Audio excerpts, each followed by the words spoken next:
Levanta a mão para cá, vamos interceder, vamos apresentar o nosso querido pastor na presença do Senhor. Pai, que nós estamos mais uma vez na Tua presença. Usa o Teu servo, ó Deus, com profundidade, ó Deus, com autoridade, ó Deus, na Tua palavra, para ministrar os nossos corações. Nós possamos ser impactados, ó Deus, e alimentados, ó Pai, com a Tua palavra, ó Deus, nesse segundo dia, Deus, de Projetando 2017. Ó, o Senhor escolheu Ele para estar aqui. Nós estamos aqui prontos para receber do Senhor, em nome de Jesus. Amém. Glória a Deus.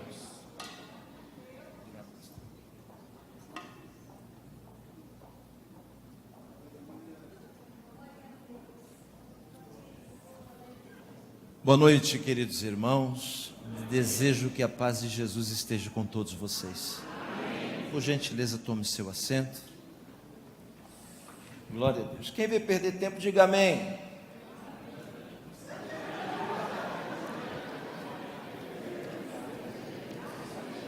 Pelo menos sinceros irmãos são, hein? Isso é muito bom. Sinceridade é uma coisa boa. O que Deus não se agrada é de falta de atenção, né, irmãos? Lucas capítulo 2.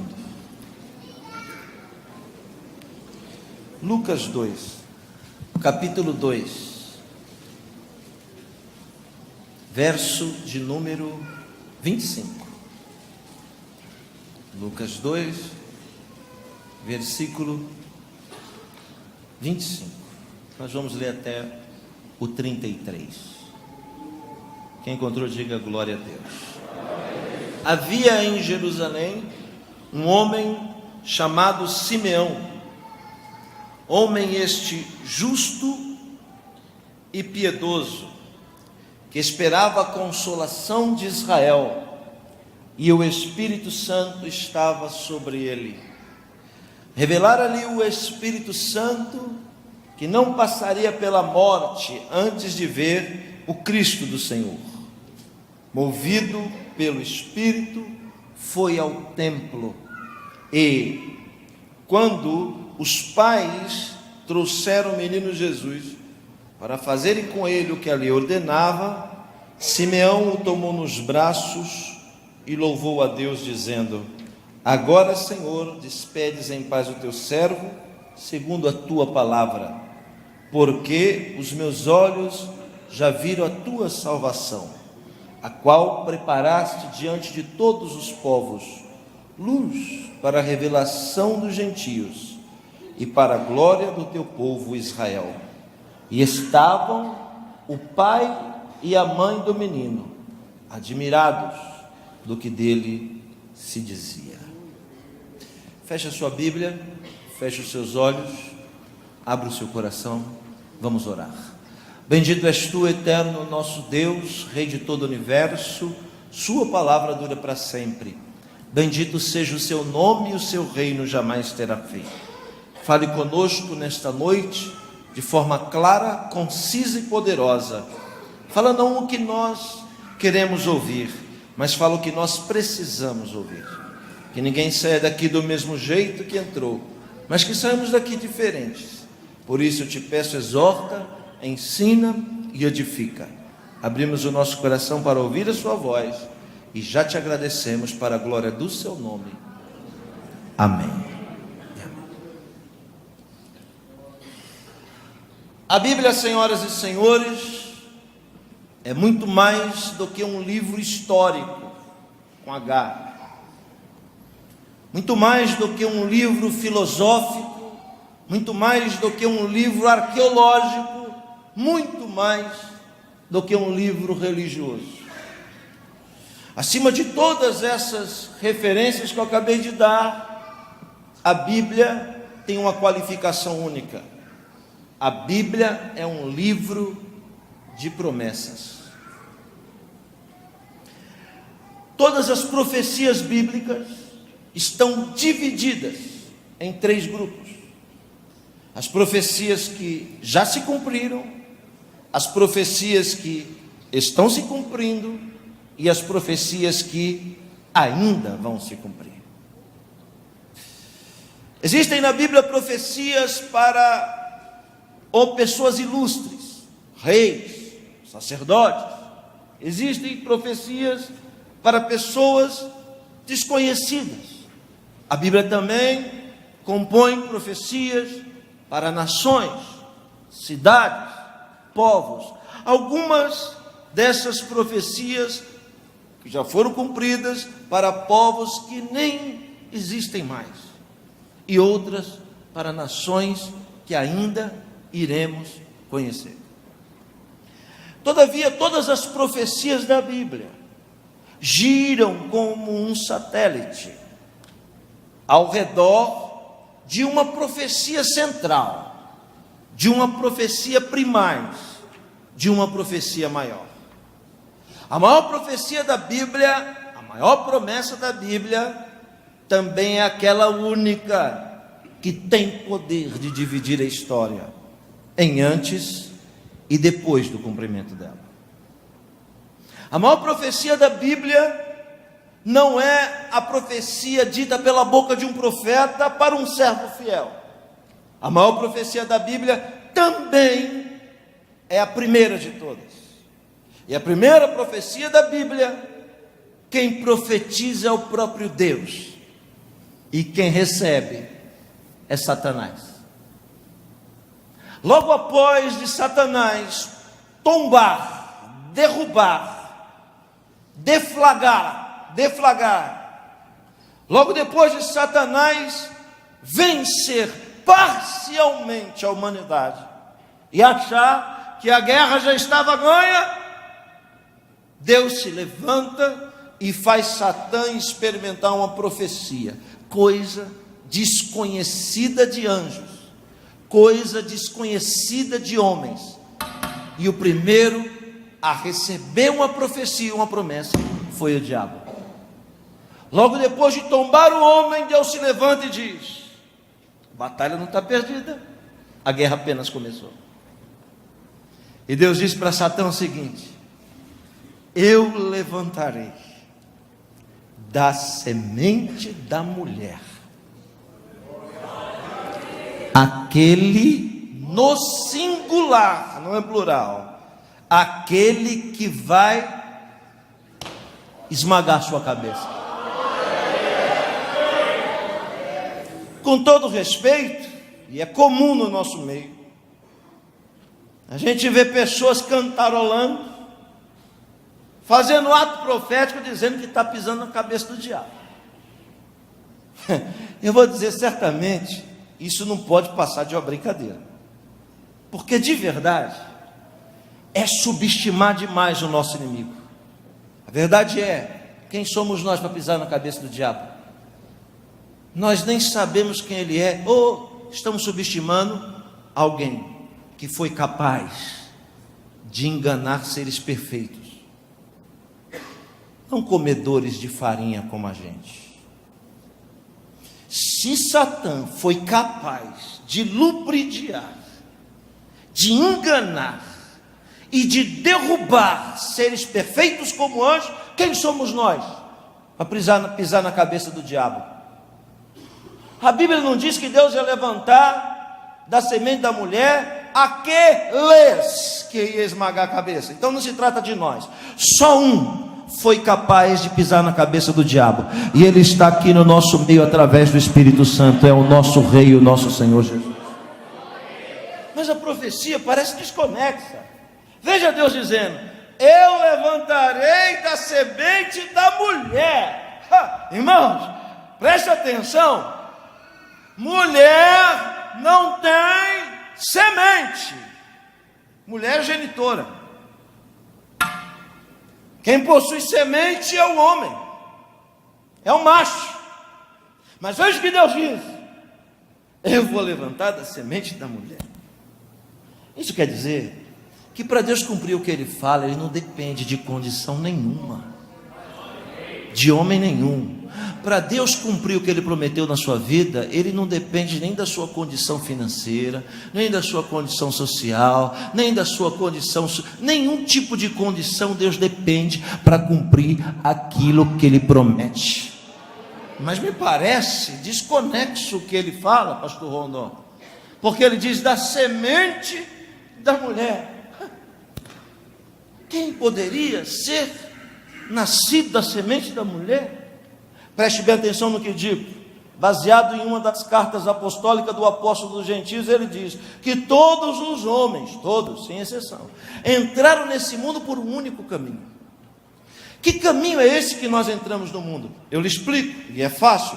Todos nós aqui somos resultados de uma conjunção carnal entre o nosso pai e a nossa mãe. Não tem outro jeito da gente partir de uma consciência eterna para este mundo, não tem outro jeito, se não for por esse caminho. Se todos entram no mundo, aleluia, por esse caminho, pelo mesmo caminho, fatalmente, todos que entram por esse caminho sairão dele também pelo mesmo caminho. E qual que é o caminho de saída do mundo? A morte. Ou seja, exceto aqueles que serão arrebatados, todos nós aqui estamos sentenciados a morrer um dia. Quem me entendeu, diga amém. Amém. Exceto aqueles que serão arrebatados. Alguém me perguntou esses dias, Akiva, qual dia que você nasceu? Eu digo, eu não nasci. Eu fui aprisionado no dia 29 de janeiro de 1973. Por que aprisionado? Porque isso aqui é um encarceramento. Isso aqui é uma prisão. Nós éramos livres antes, mas quando morrermos, a morte irá nos libertar dessa prisão e voltaremos a ser livres novamente. Todos nós viemos por uma única porta e sairemos também por a mesma porta. Jesus não. Jesus não é fruto da semeadura do seu pai José. Ele foi gerado pelo poder do Espírito Santo. Sendo assim, poeticamente é chamado ele, por não ser semente de macho algum, de semente de mulher. Sendo ele o único ser que entra no mundo por um caminho diferente de todos nós, também ele é o único ser que sai do mundo por um caminho diferente de todos nós. Não entendeu? Poderia crucificar 10 vezes, as 10 vezes ele ia ressuscitar dos mortos, porque a morte não tinha poder sobre ele. Quem está me entendendo, diga glória e exalta o nome do Senhor aqui nessa noite. A maior promessa da história é a vinda de um Messias. Eu falei sempre foi. Mas peraí, Akiva, o Messias não já veio? Já, mas continua pronto para voltar. Então a maior profecia é a vinda de um Salvador. Vários heróis da fé profetizaram de alguma forma a vinda desse Senhor.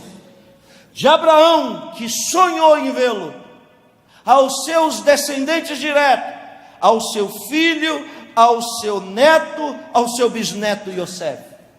Todos os profetas, desde Davi, desde Salomão, e ao que se dizer a Isaías, que carrega consigo o codinome de messiânico. Todos os profetas profetizaram ansiosamente para ver o cumprimento da sua profecia. Nenhum viu. Por que Jesus chama João Batista de maior de todos os profetas? João Batista nunca escreveu um livro. João Batista nunca profetizou nada senão uma única profecia. Quando ele batizava, ele diz: eu vos batizo com água. Está vindo um aí. Todos eles diziam: está vindo um aí, mas esse um aí nunca chegava. João não. João disse: está vindo um aí, e vai vir mesmo. Eu vos batizo com água, mas ele, eu não sou digno de desatar a sandália dos pés. Ele vos batizará com fogo e com o Espírito Santo. Falava ele ainda quando Jesus aponta. Quando Jesus aponta lá, João para e diz: aquele ali, aquele que eu estava falando para vocês. Eis aí o Cordeiro de Deus que tira o pecado do mundo. Por que João? Por que João é chamado de maior de todos os profetas? Simples, porque Isaías profetizou muito em volume e não viu que se cumpriu o que profetizou.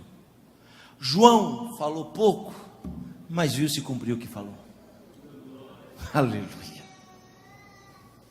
Esse mistério da encarnação do Verbo, eu digo isso em uma de minhas mensagens, que Jesus era uma bomba atômica dentro de uma casca de ovo. Você imagina uma bomba atômica dentro de um ovo? Era Jesus. Porque é maior do que todos os seres, o Filho de Deus, e tomou a forma miserável, não tinha como se abaixar mais do que isso, de ser humano. Quando Deus vai cumprir essa profecia, preste atenção, Deus revela algo para um homem chamado Simeão, com a letra H, do texto do capítulo 2, do verso 25, com a letra H de havia em negrito, está escrito assim: havia em Jerusalém um homem chamado Simeão. Peraí, Simeão era um nome popular há 2000 anos atrás. Simeão é um nome de um dos filhos do patriarca Jacó. Então, olha só o que a Bíblia diz: havia em Jerusalém um homem chamado Simeão. Quem era Simeão? Já escreveu algum livro da Bíblia? Não. Quem era Simeão? Um dos sacerdotes de Israel? Não. Simeão tinha algum cargo? Nenhum. Quem era Simeão? Simeão só aparece aqui, não aparece mais em nenhum outro trecho da Bíblia, preste atenção. Então eu o chamo de ilustre desconhecido. Como pode, Akiva? É uma incoerência alguém ser ilustre e ser desconhecido? Eu lhe explico. Existem pessoas, olhe para mim, existem pessoas que são conhecidas dos homens, mas desconhecida de Deus. E existe gente que são desconhecida dos homens, mas são conhecida pelos céus. Vou lhe dar dois exemplos, um no Antigo e um no Novo. Primeiro no Novo. A Bíblia fala no livro histórico de Atos dos Apóstolos que existia um homem famosíssimo exorcista. Em expulsar demônio era a fama dele, era o ofício dele. Atos dos Apóstolos. A Bíblia diz que uma pessoa caiu endemoniada em praça pública. Quem chamaram? O exorcista, famoso, que todo mundo sabia. Quando alguém diz assim: lá vem o fulano, ei, agora resolveu. Quando o fulano chega para expulsar o demônio, pastor Salmo, ele diz para o demônio assim: ó, sai em nome de Jesus. O demônio não saiu. Não funcionou, ele dizia agora. Peraí. Sai em nome de Pedro. O demônio não saiu. Sai em nome de Paulo. O demônio não saiu. Sabe o que o demônio fez? Disse assim: peraí. Olha o demônio, ser espiritual. Jesus eu sei muito bem quem é. Pedro eu conheço. E Paulo também. Mas você, eu não sei quem é não. O demônio pulou naquele homem, rasgou as vestes dele de cima e embaixo e o envergonhou perante todas as pessoas que estavam ali. Por quê? Porque aquele homem era conhecido dos homens, mas desconhecido do mundo espiritual. Agora olha o exemplo do antigo. Um escravo. Quem dá alguma coisa por um escravo? Nada. Quanto vale um escravo? Tecnicamente, nada. Mas um escravo orou a Deus e Deus enviou a resposta. Anjos não conseguiram passar pelo bloqueio, vem um maior. Quando o anjo maior chega diante de Daniel, que ninguém sabia quem era, o anjo logo se prostra diante dele e diz: você é muito amado de Deus, hein? Lá em cima todo mundo sabe quem é você. Meu sonho era te conhecer, Daniel. Estou aqui para te servir. Porque Daniel era desconhecido dos homens, mas era respeitado pelo mundo espiritual. Simeão é um desses. É um ilustre desconhecido dos homens, mas é reconhecido pelo mundo espiritual. E olha o que a Bíblia diz: Ele tinha algo que ninguém tinha, estava na vanguarda do seu tempo, porque por 3 versículos seguintes aparece a palavra Espírito Santo. Revelar ali o Espírito Santo, que não passaria pela morte, movido pelo Espírito Santo. Por 3 vezes aparece a palavra Espírito Santo, e eu vou lhe dizer que aqui é Lucas 2, não Atos 2. O Espírito Santo, senhoras e senhores, só foi derramado mais de 30 anos depois, exatos 33 anos e meio depois. Mas olha só, antes dos outros receberem, Simeão já tinha.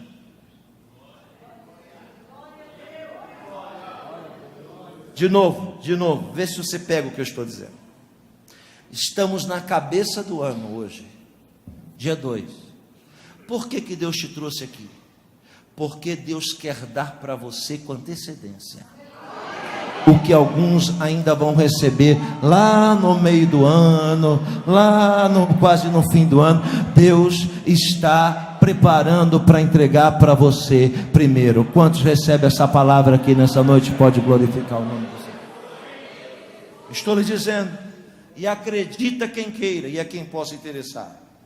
O Senhor está lhe dizendo que o que demoraria 10 vai demorar 5. O que demoraria 5 vai demorar 2. E o que demoraria 2 só vai demorar 1. Deus está abreviando o tempo na vida de algumas pessoas aqui.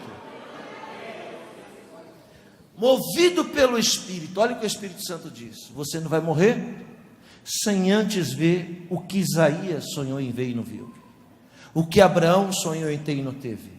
Você não vai morrer sem antes ver o que Davi quis ver e não viu. Aleluia. Mas o que eu não dei a eles, eu vou dar a você. Como é o nome disso? Eleição. Mas não é eleição política, não.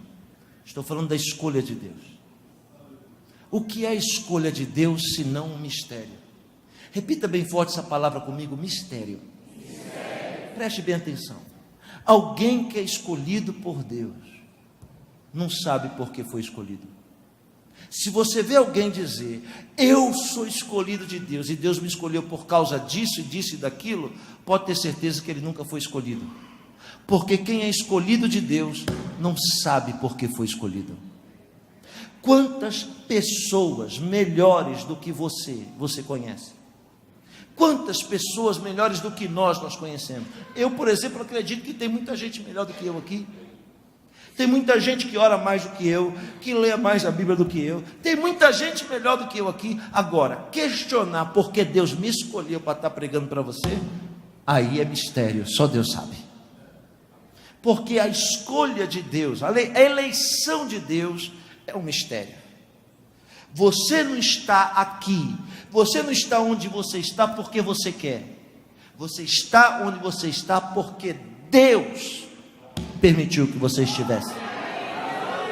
Isso é algo inexplicável. É isso que eu fico questionando comigo. Olhe para mim. Quantos homens de Deus tinha em Jerusalém nos dias de Jesus? Quantas pessoas boas tinha em Jerusalém nos dias de Jesus? Em Israel nos dias de Jesus? Agora, com tanta gente boa, com tanto sacerdote bom, com tanto fariseu bom, religioso bom, quem pode me explicar por que Jesus escolheu um cobrador de imposto? Quem pode me explicar por que Jesus escolheu um Judas Iscariotes? Por que Jesus escolhe um Zaqueu? Por que Jesus escolhe um Bartimeu? Quantas mulheres de oração tinha em Jerusalém nos dias de Jesus? Agora me explica por que Jesus escolhe Maria Madalena. Porque a escolha de Deus não compete a nenhuma virtude de quem é escolhido. Desculpa o que eu vou dizer. Ninguém aqui tem a capacidade própria de aceitar Jesus. Aí eu aceitei Jesus. Conversa. Ele foi que te amou primeiro. Ele foi que te aceitou primeiro. Se o Espírito Santo não te revela, porque carne e sangue não pode revelar. Se o Espírito Santo não te revela, você não estaria aqui hoje. Quanta gente já entrou por aquelas portas, que aceitou Jesus aqui na frente e nunca mais voltou? Porque não é carne e sangue que faz essas coisas, não é braço de homem que faz essas coisas. Quem quer que eu pare? Diga amém.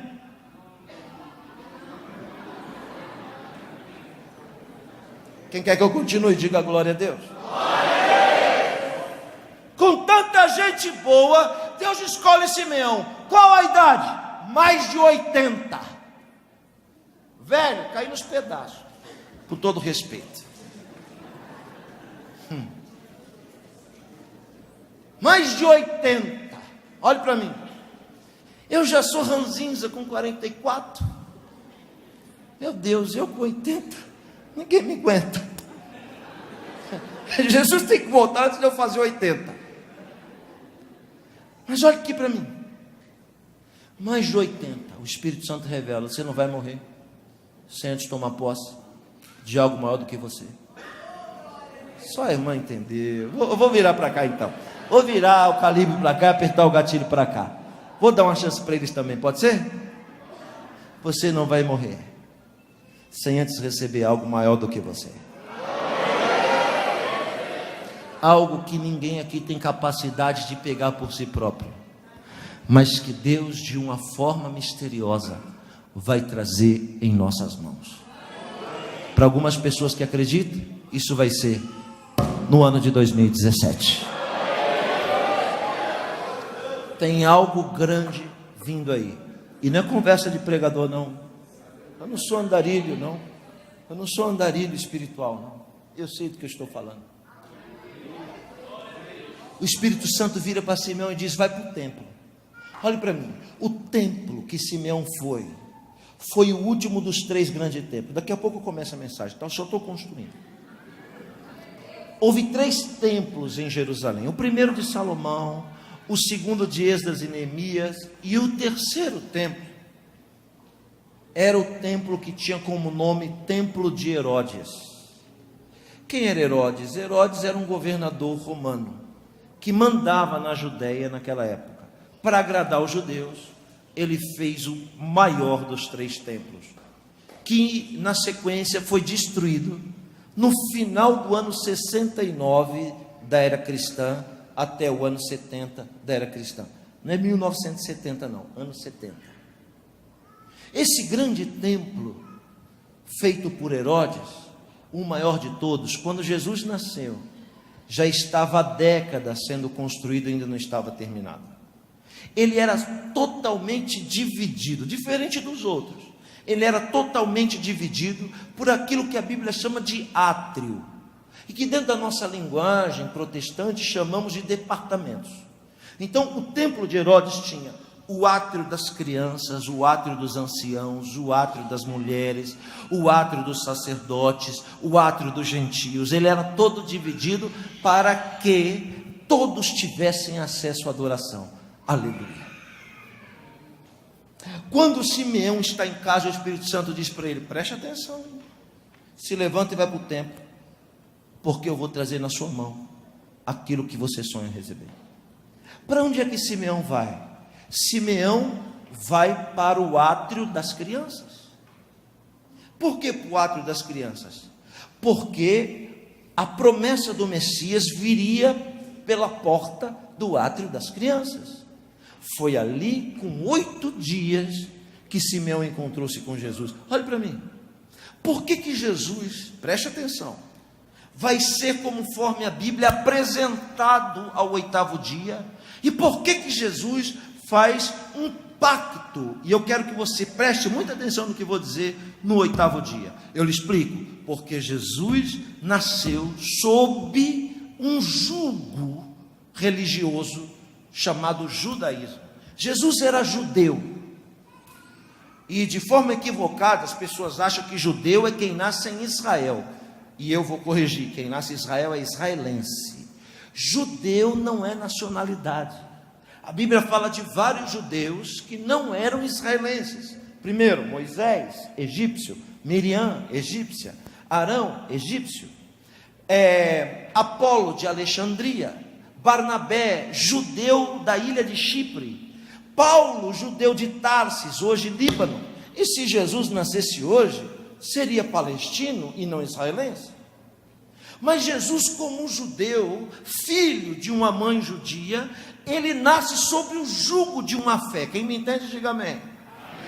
A fé judaica é baseada nos 5 primeiros livros da sua Bíblia, que em língua hebraica é chamada de Torá: Bereshit, Shemot, Vaikra, Bamidbar, Devarim, Gênesis, Êxodo, Levítico, Números e Deuteronômio compõem a base estrutural da fé judaica. O Deus dos judeus é um Deus de pacto, é um Deus de aliança. Então todo aquele que nasce sob esse jugo de pacto, para servir esse Deus de pacto, obrigatoriamente tem que fazer o primeiro pacto ao 8º dia, chamado em língua hebraica de Brit Milá, ou La Brit Hartika, e em português que quer dizer o pacto da circuncisão. O que é circuncisão, pastor Akiva? Eu lhe respondo: não é fimose. Ainda bem que as cães já foi passar ali. Mas eu vou falar em parábolas, em mímica. O incircunciso tem a pele que cobre a glande.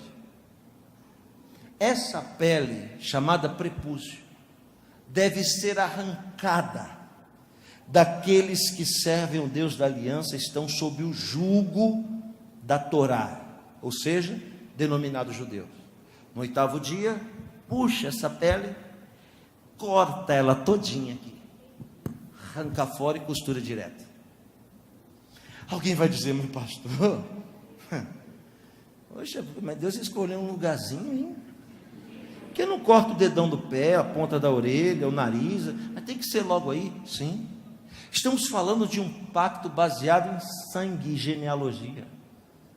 E se estamos falando da genealogia, da descendência de Abraão, então o pacto é aqui. Por quê? Porque é por aqui que vai passar a semente que vai dar continuidade à genealogia. Quando a semente passa por aqui, ela já passa debaixo da aliança, ela já passa debaixo da marca. Quem me entendeu, diga amém. Amém. Muito bem. Ao 8º dia, é forte que eu vou falar, é agora.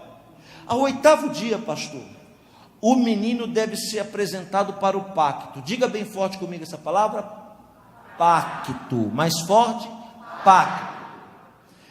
Não bastava, preste atenção, o pai e a mãe trazer o menino e dizer: estou aqui consagrando meu filho para Deus, estou aqui botando o nome dele, estou aqui cortando o prepúcio dele, porque eu tenho fé. Não. A lei ordena que o pacto consiste em agir cortando o prepúcio, mas se só cortar o prepúcio e virar as costas, o pacto não vai ter efeito. Porque para o pacto ter validade, ele tem que ser apresentado junto com o sacrifício. O que é o sacrifício? O sacrifício é o gatilho que viabiliza o pacto, que oficializa o pacto. Não existe pacto sem sacrifício. Fique tranquilo que eu não vou pedir dinheiro. Pode ficar em paz. Sacrifício hoje se alinha com vida financeira. Mas preste atenção. O que é o sacrifício? O sacrifício é a base para oficializar o pacto. Não existe pacto sem sacrifício. Vou lhe explicar. O Joãozinho vai casar com a Mariquinha. Aí ele chama a Mariquinha lá na casa dele, diz: vem cá, Mariquinha, vamos casar. Chega na casa dele, na escrivaninha, ele pega uma folha de papel sulfite e escreve lá assim: Goiânia, 2 de janeiro de 2017. Eu, João das Couves, dos Anzóis Pereira, Buquerque Lima da Rocha Silva. Vixe. Escrevendo na folha de sulfite: estou agora casando com a Mariquinha. E a partir de agora, o nome de Mariquinha será Mariquinha Albuquerque da Rocha Silva Nogueira dos Anzóis Pereira, igual dele. E eu oficializo essa aliança. Olha ele casando. Ele vai lá e assina. Mariquinha, assina você. Mariquinha assina. Ele dobra o papel, bota na gaveta e diz: agora tomo casado. Eu lhe pergunto: Joãozinho e Mariquinha está casado? Sim ou não? Tem gente em dúvida. Ou não entende português. Vou perguntar de novo. Joãozinho e Mariquinha, está casado ou não? Mas peraí, irmão, eles fizeram um pacto. Tá ou não? Claro que não. Porque para esse pacto que ele fez ter validade, ele precisa ser oficializado pela instituição. Crente que quer fazer pacto com Deus tem que aprender que pacto, aliança com Deus é baseada em sacrifício. Deus diz o seguinte: ninguém pode fazer um pacto comigo sem sacrifício. E o sacrifício consiste em uma única coisa: sangue. Uau! Por que Deus quer sangue? Veja, Caim e Abel. Deus aceita o de Abel e rejeita o de Caim, por único motivo que muita gente não percebeu. Porque o de Abel tinha sangue e o de Caim não. Onde não tem sangue, não tem sacrifício. Aleluia. Por quê? Porque o livro do Vaikra, o livro do Levítico diz que a vida de toda carne está no sangue. Preste atenção, olhe para mim. A vida de toda carne está no sangue.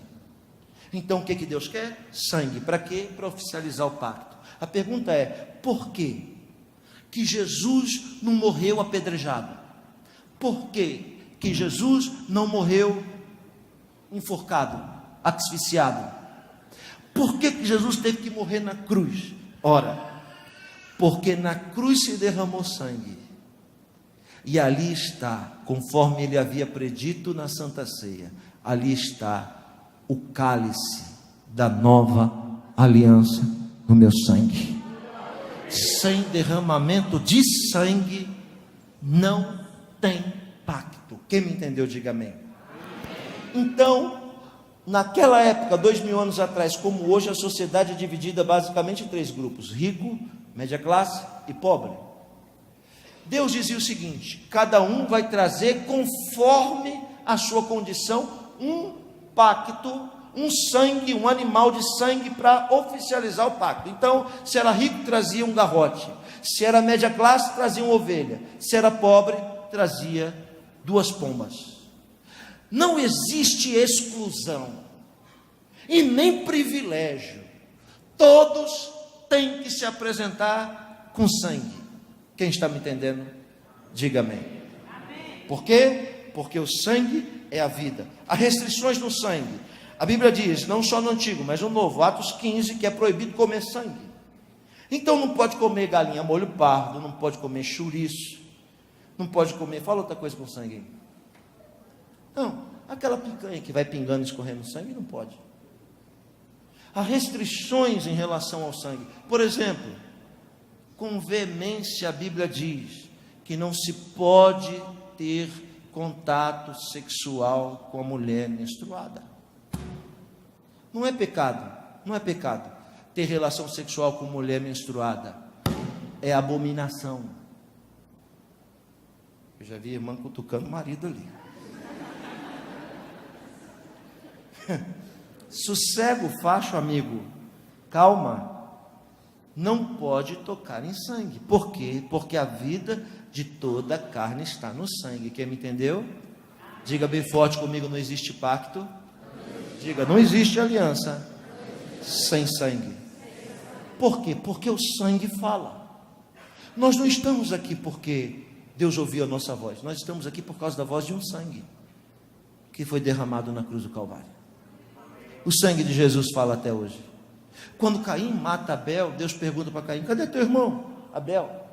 Caim diz: por acaso, sei lá, de Abel? Deus diz: você sabe sim. Sabe por quê? Porque o sangue do teu irmão está clamando a mim desde a terra. Isso quer dizer que sangue fala. Preste atenção. Quando a gente trabalha, no final do mês, quando a gente faz um negócio, quando a gente pega em dinheiro, no final do mês, quando faz um bico, no final do mês, ou quando termina o trabalho, alguém chega, põe a mão no bolso e te dá dinheiro. Tum! Aí você pega, olha e vê o quê? Dinheiro. Você está olhando e vendo dinheiro, não é? Só que aquilo não é dinheiro. Aquilo é a tua vida que foi desgastada durante 30 dias. Ele está devolvendo a sua vida.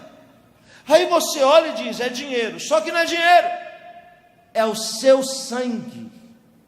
Aí você pega o seu sangue e bota uma parte dele no posto de gasolina, outra parte no McDonald's, outra parte ali no Flamboyant, outra parte ali no cabeleireiro, outra parte ali na manicure, outra parte ali no...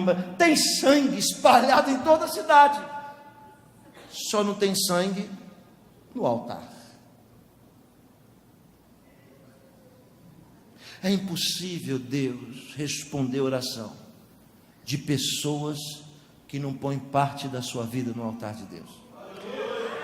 Por isso que a Bíblia diz que Deus pede para nós, todo mês, 10% da nossa vida no altar. Por quê? Porque quando você é dizimista, quando você é ofertante, que coloca no altar de Deus, quando você ora, Deus pode ouvir a sua voz através do seu sangue que está no altar de Deus. 3 tipos de sacrifício.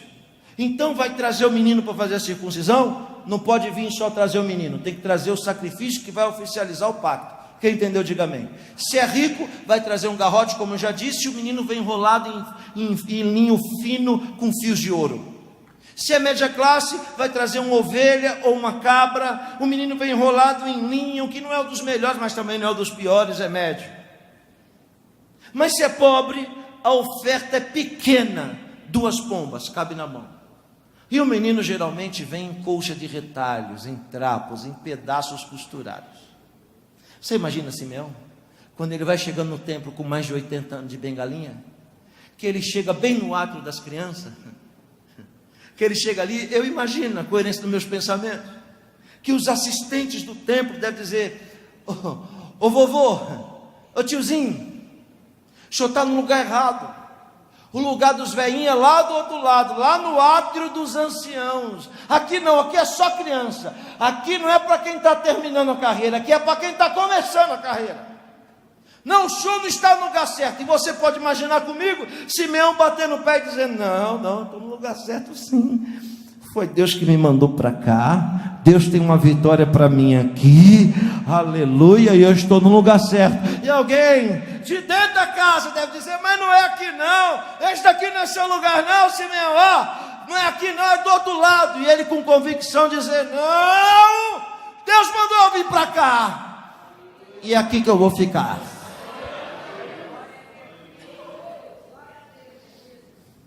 Veio buscar uma resposta, não vem? Então eu quero lhe dizer isso. Não dê ouvido para aqueles que querem te tirar daqui da casa. Não dê ouvido para aqueles que ficam dizendo que aqui não é seu lugar.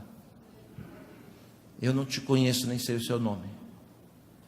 Mas não vim à toa e nem passear aqui. Eu vim aqui para lhe dizer, este é o lugar que Deus escolheu para entregar na sua mão uma grande vitória.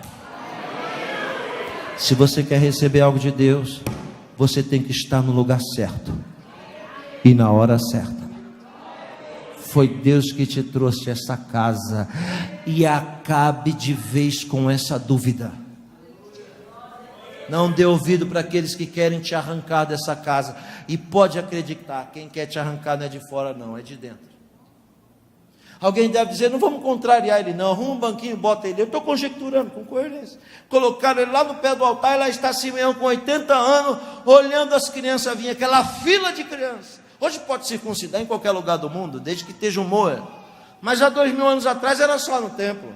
Vinha criança do mundo inteiro para fazer aquela britz ali. Então a fila é enorme, longe, ele está olhando aqui.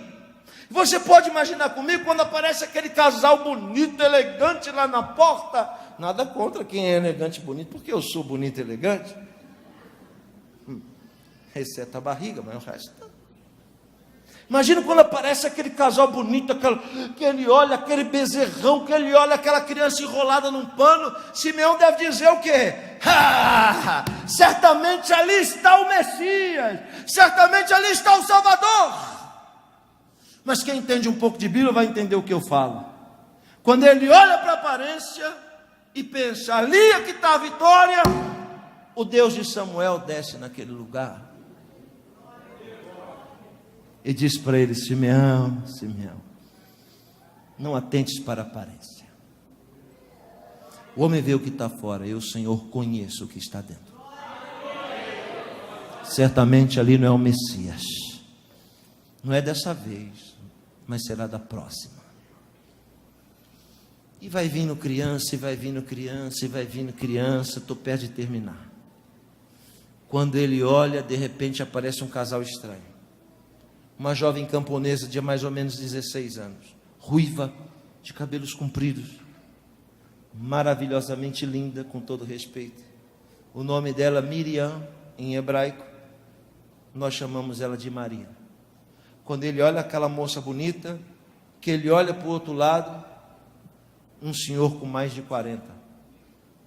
Quando você vê uma mulher bonita com velho, o que é que você pensa? É o amor.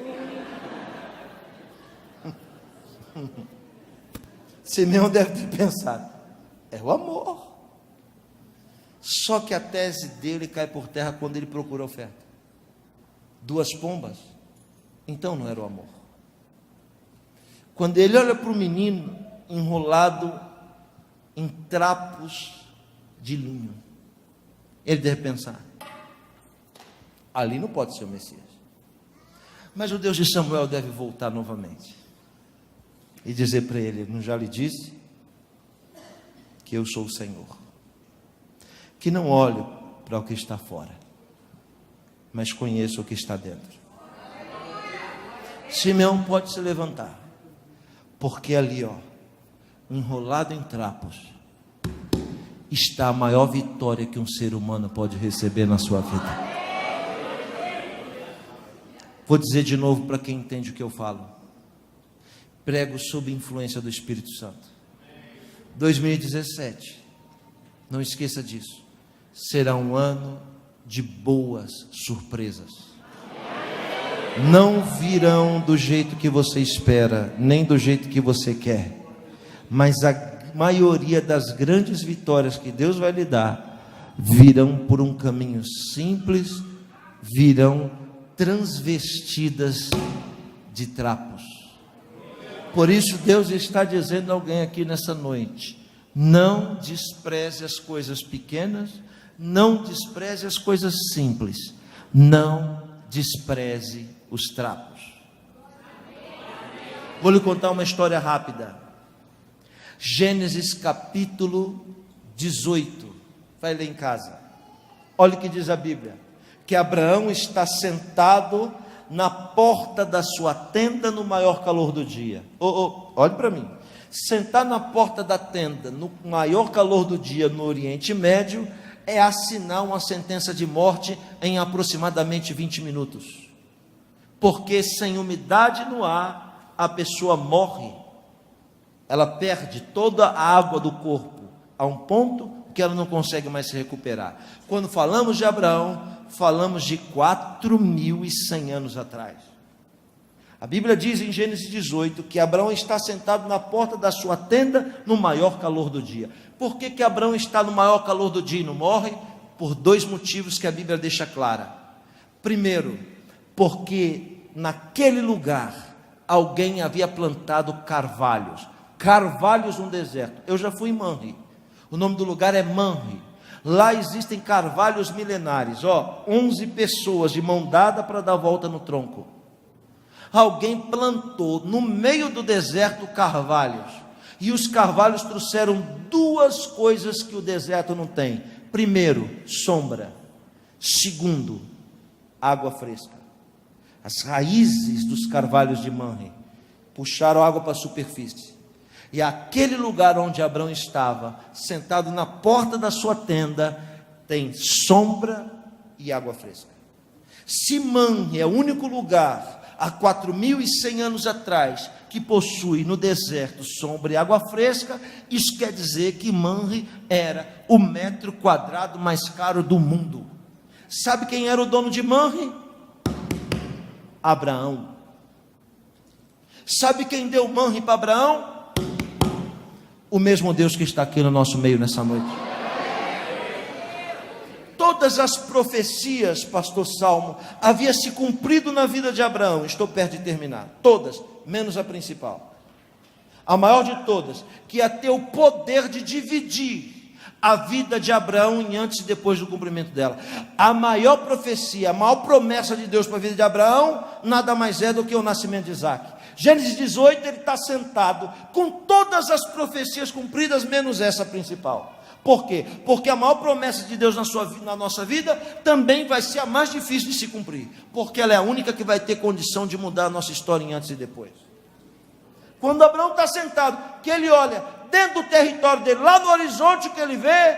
3 homens andando, vestidos como mendigos, enrolado em trapo, no meio do deserto, atravessando o seu território. Abraão pensa que são 3 homens, mas a Bíblia diz que eram 3 anjos. É forte o que eu estou dizendo. 3 anjos. Abraão olha e vê 3 homens. A Bíblia diz que não eram 3 homens. Por baixo daqueles trapos eram 3 anjos. Um deles trazia a anunciação do nascimento de Isaac. Agora, fazer as coisas sabendo quem as pessoas são é uma coisa. Fazendo as coisas sem saber quem as pessoas são é outra coisa. Quem está me entendendo, diga amém. Onde está a grandeza de Abraão? Preste atenção aqui, ó. Lá no condomínio onde você mora, lá na casa onde você mora, você está lá balançando na rede. Quando você olha no seu terreno, o que você vê? 3 pessoas passando no seu quintal. O que você faz? Liga o 90. O que a gente faz? Solta o Rottweiler em cima. O que a gente faz? Chama o segurança. O que a gente faz? Se a gente for bonzinho demais, a gente vai chegar, chamar um empregado, dizer, vai lá e dá 3 marmitas, 3 quentinhas para esses aí, ó, dá um copo d'água para qualquer um, ó, e manda raspar o gato. Abraão não. Quando Abraão viu os 3 miseráveis, entre aspas, porque a Bíblia diz que muitos receberam anjos em casa, sem saber que eram anjos. Tem alguém entendendo o que eu estou pregando? Quando Abraão olhou, 99 anos, ele mesmo saiu correndo. Saiu correndo, chegou diante dos 3, preste atenção. Quando ele chega diante dos 3, ele cumprimenta. Tudo bem? Prazer, meu nome é Abraão. Tudo bem? Prazer, meu nome é Abraão. Prazer, meu nome é Abraão. Mas que satisfação ter vocês aqui. Quero dizer a vocês que essa terra maravilhosa onde vocês estão andando, onde vocês estão caminhando, quero dizer que toda essa terra é minha. E quero lhe dizer também que quem me deu tudo isso foi o Deus que eu sirvo. Olha a grandeza dele. E quero lhe dizer, achando que são 3 mendigos, quero lhe dizer que ninguém pisa no meu território sem ser abençoado pelo Deus que eu sirvo. Ninguém passa na minha terra sem receber a bênção do Deus que eu sirvo. Aleluia, muito forte. Veja que coisa forte Jesus fala sobre isso. Se você chegar na casa de alguém, preste atenção, e trazer para essa pessoa algo da parte de Deus, essa pessoa te rejeitar, olha o que Jesus diz: bate a poeira da sandália, a poeira do pé, vira para trás e vai embora. Por quê? Porque não haverá, que é pesado que Jesus vai falar, menos rigor para esta cidade, para esta casa, do que para Sodoma e Gomorra. Ou seja, o nível de impiedade de Sodoma e Gomorra se equipara a alguém que Deus envia no seu território e você não o recebe. A Bíblia diz, se ele enviar um profeta na condição de profeta, e você der a ele um copo d'água, vai receber o galardão de profeta. Será que eu estou pregando algo que não é da Bíblia? Quando Abraão veio, e os 3, olha o que Abraão disse: não tem quentinha para ninguém aqui hoje, tá? Hoje é tudo por minha conta, vocês vão comer lá em casa. E não vai ser comida de escravo não, vai comer do carneiro que eu como na minha mesa. Botou uma mesa debaixo do carvalho, achando que são mendigos. Agora veja a grandeza de Abraão. Abraão nunca viu aqueles homens passar por ali. Quando Abraão percebe aqueles homens passando ali, ele sabe que aquilo é algo que quebrou a rotina, que aquilo é algo que não acontece sempre. Ora, se não acontece sempre, Abraão, com percepção, deve dizer: alguma coisa grande tem por trás disso. Uma mão levantada para receber o que eu vou dizer. À direita, por favor. Feche seus olhos. Hoje é segunda-feira. Dentro de 10 dias, de hoje a 10 dias, Deus está lhe dizendo para você começar a prestar atenção às coisas que vão acontecer desses 10 dias. Algumas coisas fora do normal, fora do comum, fora da rotina vai acontecer. Quando algo fora da rotina acontecer, nesses próximos 10 dias, Deus está mandando lhe dizer: para de fazer tudo que você estiver fazendo e preste atenção. Porque por trás deste algo que vai acontecer fora da rotina, Deus tem algo grande para entregar nas suas mãos. Quem é que recebe o que eu estou falando aqui? Toma posse em nome de Jesus. Atenção redobrada nos próximos 10 dias. Abraão tem essa percepção, não está no mundo da lua. Aliás, eu nunca vi Deus abençoar gente distraída. A gente receber coisa grande, a gente tem que estar ligado. Deus não abençoa gente distraída. Abraão está ligado, nunca aconteceu isso, espera aí. Se está acontecendo algo fora do comum, é porque Deus está por trás disso. Chamou os 3 para dentro da casa dele. Quando chegou lá debaixo da árvore com a mesa, olha o que Abraão faz: espera aí, eu vou buscar água, mas eu vou buscar água do meu pote. Agora que está o checkmate de Abraão. Quando ele vem com a água que ele bebe, ele vai, ouça, e lava os pés dos 3 anjos com a água que ele bebe. Abraão é o único homem na história que deu 2 checkmate em Deus. Sabe o que é checkmate? Aquele lance do xadrez que encurrala. Abraão encurralou Deus 2 vezes. A primeira, quando lava o pé dos 3 mensageiros enviados disfarçados de mendigo. E a segunda, quando ele vai sacrificar Isaac. Veja, só Deus tem a capacidade de sacrificar o seu próprio filho. Se Abraão sacrifica Isaac, redobre sua atenção, ele ia se nivelar com Deus. Por isso que Deus não deixou ele sacrificar. Porque só um é capaz de matar o seu único filho. E esse um é Deus. Agora aqui não. Aqui Deus força Abraão a restituir os seus descendentes 2.000 anos depois. Sabe como? Ele lava o pé dos 3 anjos. Quando ele faz isso, que é um gesto não só de humildade, mas é um gesto de submissão, sem saber que são anjos, ele faz isso. E aí muita gente não sabe, pastor Salmo, por quê? Na última ceia, Jesus começa a lavar o pé dos 12 discípulos. Ai, Jesus fez isso aí porque é para ensinar a gente a ser humilde. Não. Jesus fez isso para pagar conta a Abraão. Lhe explico. Os 3 anjos são 3 enviados de Deus. 2.100 anos depois, Jesus vem e pega 12 discípulos. Quem são os 12 discípulos? Descendentes diretos de Abraão. Quem é Jesus? Enviado de Deus. Inverteu. Agora Jesus começa a lavar o pé dos 12. Espera aí. Se Deus vai pagar conta a Abraão, Jesus tinha que ter lavado o pé só de 3. Mas Jesus lavou de 12. Por que Jesus lava de 12? Se 12 é 4 vezes 3. Então ele lavou 4 vezes mais. O que isso quer dizer? Isso quer dizer que essa é a lei da restituição. A restituição de Deus não é 1 por 1, mas é 4 por 1. A prova disso, Jesus vai comer na casa de Zaqueu, corrupto. Quando ele vai comer na casa de Zaqueu, Zaqueu diz assim: eu vou restituir para todo mundo o que eu roubei. O que Jesus faz? Nada, continua comendo. Aí Zaqueu se lembra que a restituição é 4 por 1. Então Zaqueu vira para Jesus e diz: mestre, a partir de hoje eu vou restituir tudo o que eu roubei, 4 vezes mais. Jesus parou de comer, se levantou e disse: hoje entrou salvação nessa casa, porque este também é um descendente de Abraão. Eu recebo o que eu estou pregando. 2017 será um ano de restituição. E aprende a fazer conta. Restituição é 4 vezes mais o que foi perdido. Onde estão as pessoas que tomam posse do que eu acabei de pregar aqui nessa noite?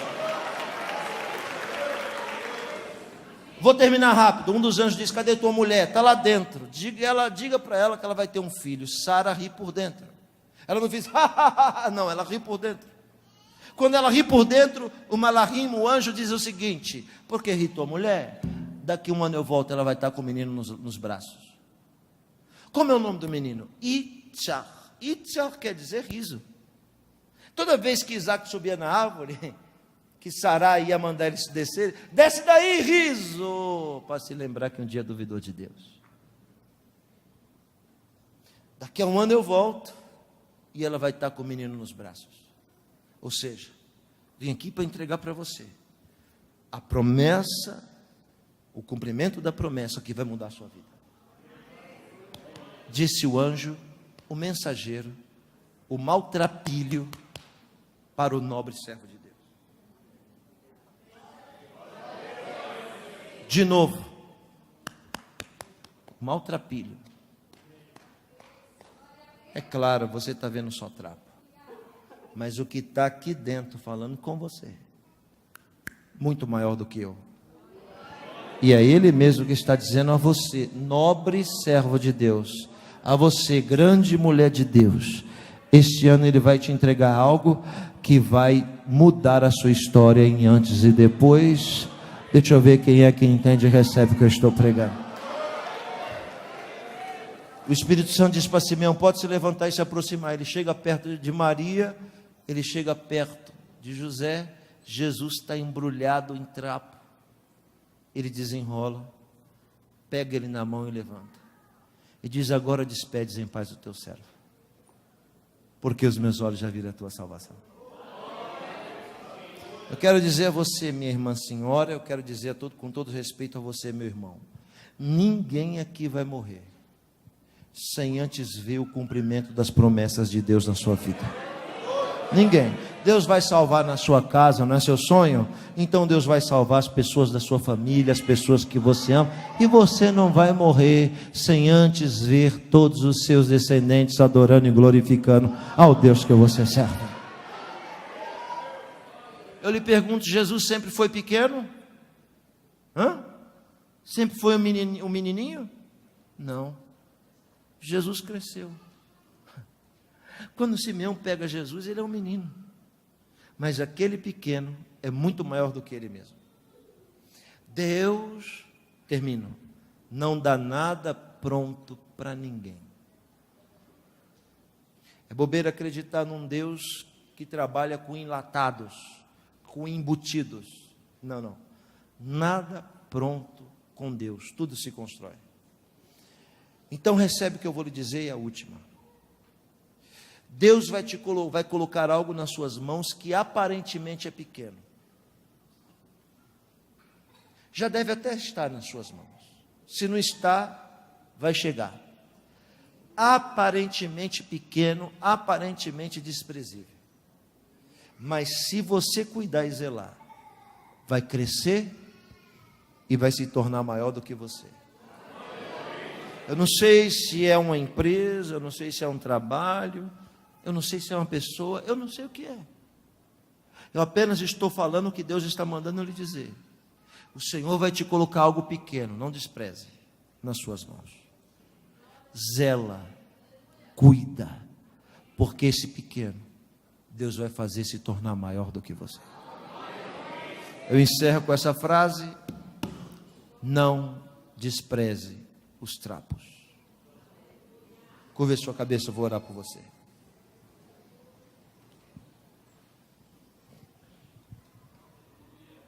Põe a mão no seu coração.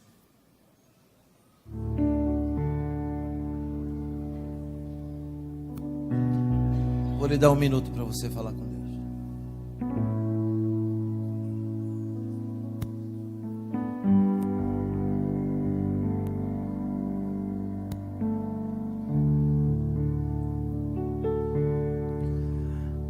A oração é simples. Nos ensina a entender as coisas misteriosas que acontecem ao nosso redor.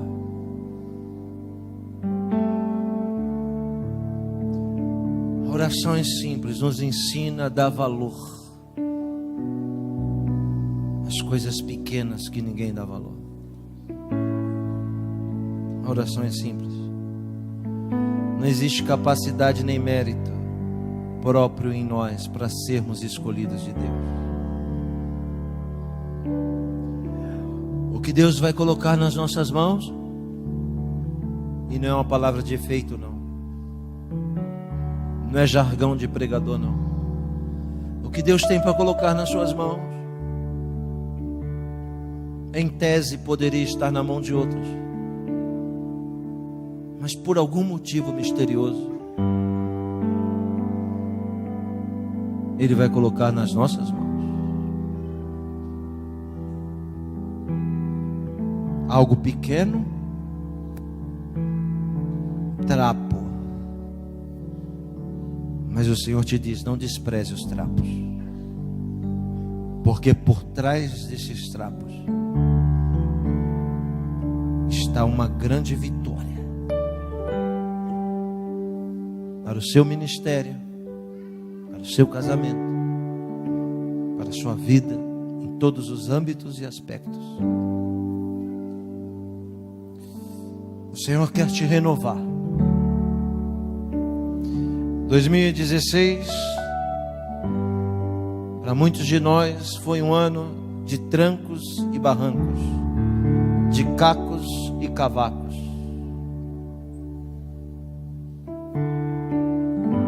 Às vezes a gente nem entendeu como conseguimos resistir a tantos bombardeios que passamos nesse ano.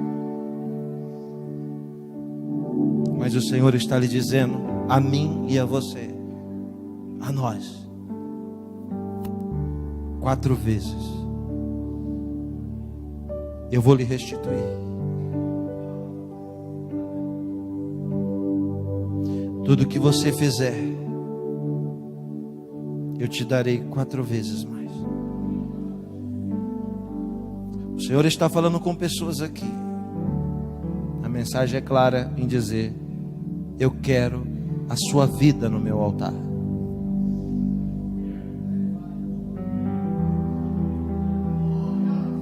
Eu quero o seu sangue no meu altar. Eu sou Deus de pacto. Eu sou Deus de aliança. Eu te escolhi dentre os teus irmãos na sua casa. Não foi você que me escolheu. Foi eu que te escolhi. Eu sou a sua força. Eu sou o seu sustento. Lembra de onde eu te tirei.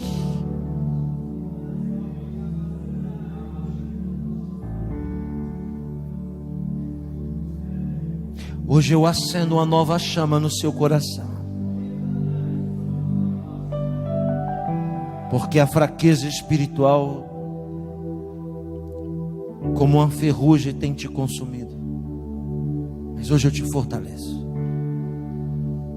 E lhe digo, te prepara para uma experiência. Farei anjos virem até ti, em forma de mendigo, em forma de criança. Eu vou te visitar. Eu vou te chamar pelo teu nome. Sentirá a minha força e o meu poder. Prepara-te para uma surpresa. Em 10 dias farei passar minha bondade perante você. Sente a minha graça que te envolve agora, assim mesmo. Por um motivo que você não sabe, não conhece, que é desconhecido de ti, eu farei essas coisas. Eu te escolhi e isso é um mistério. que você não entende, não sabe. Tenho visto o seu coração também. Tenho visto quando ele escorrega. Tenho visto quando ele se prende a mim. Pois tudo que fiz até agora ainda não é tudo o que farei. Porque o melhor ainda está por vir. E alegrarei o seu coração. Aumentarei a sua fé. Sente a minha graça que te envolve agora. Só quem pode adorar a Deus. Só quem pode adorar a Deus.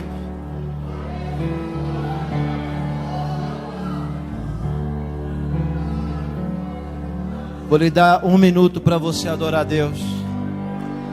Vai. Vou lhe dar 1 minuto para você adorar a Deus, do seu jeito, da sua forma. Pode rasgar os céus. O Deus de Abraão está aqui, o Deus da aliança, o Deus do pacto, o Deus da promessa está aqui no nosso meio nessa noite. Amante koal hastrevant, aigol amastrevant, ikelehol strevant se kanamant, ai kelgavastrevant, edeta kamerebaste kol handrevant.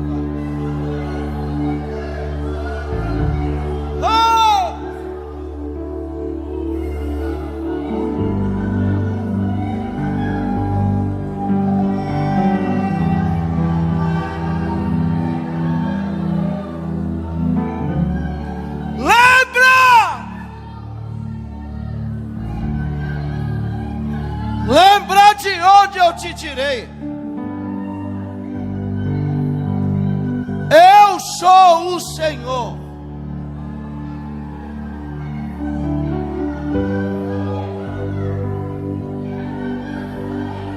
Te abençoarei, te exaltarei. Mantenha-se humilde na minha presença. Este é o nosso pacto, esta é a nossa aliança. Enquanto fores humilde e simples de coração, estarei contigo. Não despreze o pequeno, não despreze o fraco, não despreze o pobre,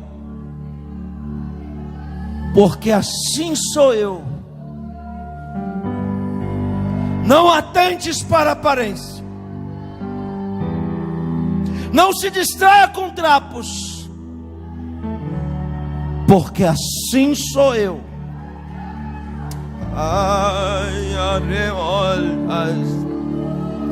Farei algo novo, e tu saberás que foi minha mão que fez isso, porque só eu farei isso. Não divido a minha glória com ninguém. Não dividirei minha glória com o seu advogado. Não dividirei a minha glória com o seu patrão. Não dividirei a minha glória com o seu médico. Ela é minha. Só minha. Não despreze as coisas pequenas. Por trás delas estão as grandes. Só aqueles que recebem. Abra sua boca agora e glorifique a Deus. Aplauda bem forte ao Senhor aqui nessa noite. Que é digno de ser adorado, digno de ser exaltado.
Para sempre seja exaltado o nome do Senhor.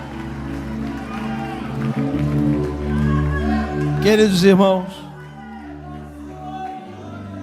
muito obrigado por tudo. Espero em breve estar com vocês novamente, se Deus permitir. Amém, irmãos? Amém? Muito obrigado. Até a próxima oportunidade, em nome de Jesus.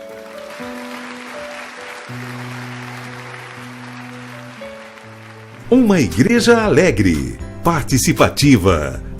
Todos os domingos, às 9 horas, um delicioso café da manhã e uma escola bíblica abençoada. Às 18 horas, culto da família. Segunda, às 14 horas, Manancial Feminino. Terça-feira, às 20 horas, Homem de Verdade e Mulher Ideal. Quarta-feira, às 19h40, culto de ensino, além de uma programação semanal para todas as idades. O nosso sonho é expandir o reino de Deus e chegar a todas as nações do planeta Terra. E eu quero convidar você a fazer parte desse grande projeto, que com certeza Deus vai te abençoar. Catedral da Família.